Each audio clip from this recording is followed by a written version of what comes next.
কি করি আল্লাহ রে, বাইকনাটা তো আইতে আছে, কি করব আমি এখন, কি খাইতে দিব আল্লাহ, তো টেনশনে পড়ে গেলাম। মামু আমি আইয়ে পড়ছি।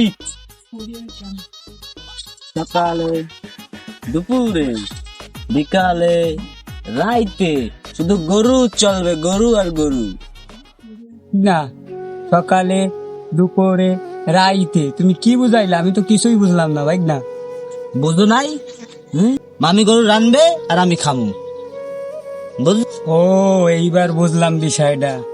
ও ভাই নে, দুঃখের কথা তোমারে কি কমু। কত মানুষ গরু কোরবানি দিল, আমার মতো গরিবের কপালে একটু গোশ জুটলো না এই ঈদে। আমাগো মতো মানুষ মানুষের দরজায় যায় হাত পাততে পারে?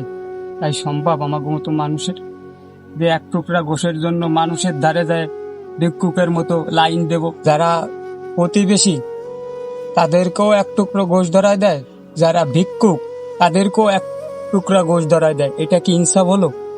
আমাগো মতো গরিব রে এক টুকরা গোশ ধরায় দেয় আর বাকিগুলো সব ওই ফ্রিজে ভরে।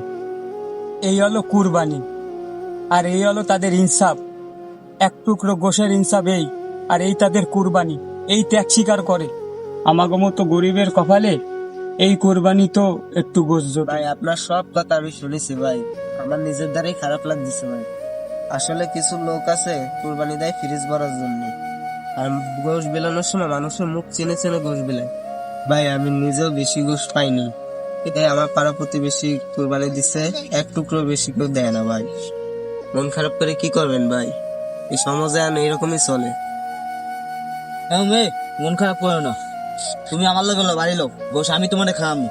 লো তুমি আমার লগে বাড়ি লো, তুমি একদম মন খারাপ করবে না, চলো আমার লগে বাড়ি লো।